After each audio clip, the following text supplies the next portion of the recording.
This is Doombox, and I'm going to show you how to start a 330 writ. First thing you need is a set of noob armor from Xingzhe Monastery, or if for some strange reason you saved your starter armor, then you could use that. It works better, but I don't know why anyone would do that anyways, but just in case. Also, you need the Restoration header app and put a superior restoration rune on that, and also superior spawning rune on like the gloves or the boots. That'll make your health go down to 330, which is what you want.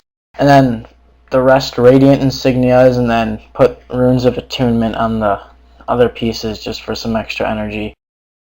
And for weapons, I use a 20% longer enchantment sword with a +5 energy inscription, and I just use the restoration focus from the End of Eye of the North. That works really good, but it's just one that gives you energy and just some extra have skill recharge and stuff, but just don't use one that gives you health because that ruins the whole point.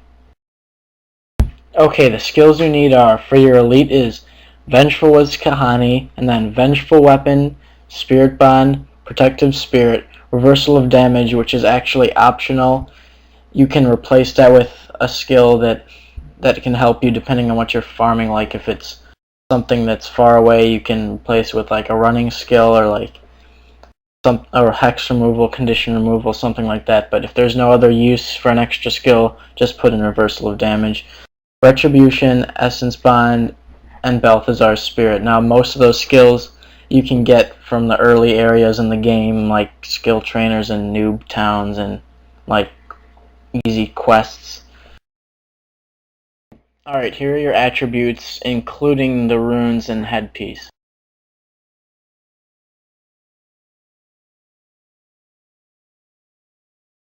Alright, now that you have your skills and your armor, you're ready to start farming. Yay!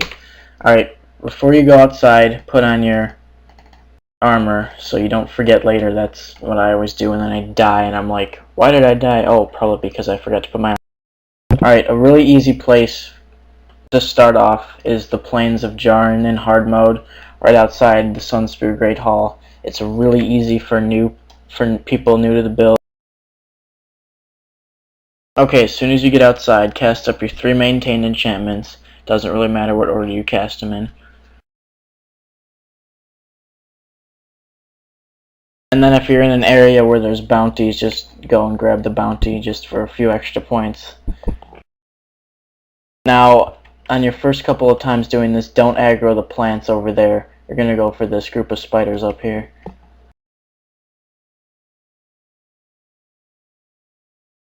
Now, on your first few times trying out this build, don't go and aggro the whole mob, because you need to learn it a little bit more first.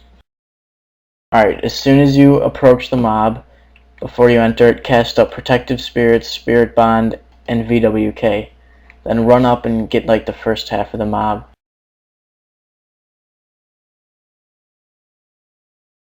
Now as soon as VWK runs out, cast Spirit Bond.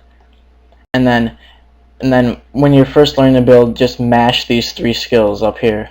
Even when they're not recharged, just keep mashing them. But like when you're more experienced, you'll be able to know when to cast them and stuff, but when you're first learning it, just mash them.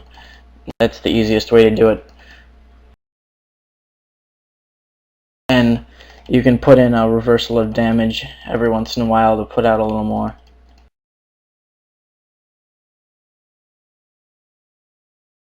Now you need to make sure Spirit Bond doesn't run out. That's the most important thing. And then you go and pick up your drops, and you can aggro the rest of the mob if you aggro the whole thing like I did.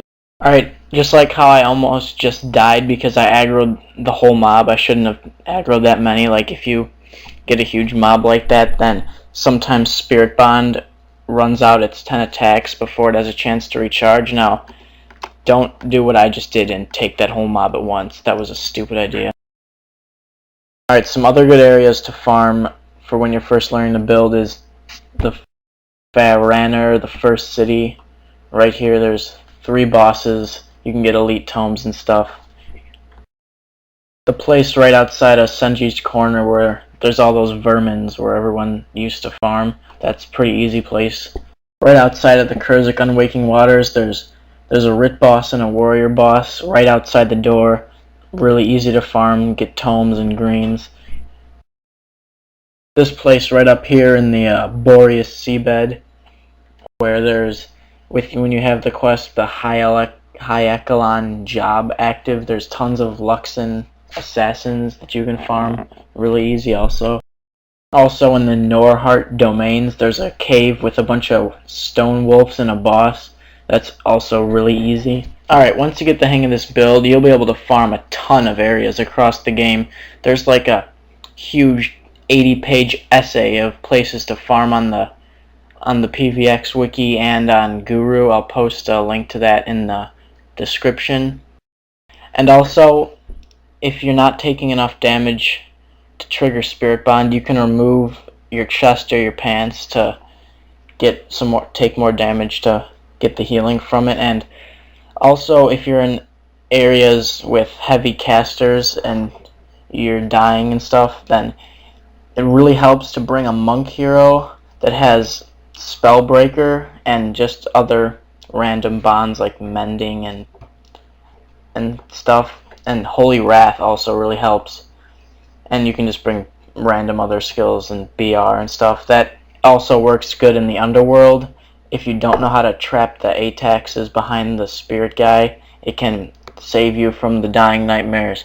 Yeah, and the thing I really like about this build is, unlike other farming builds, it's not meant for one specific area. You can farm all over the game, and it allows for like crop rotation when you're farming, so you don't have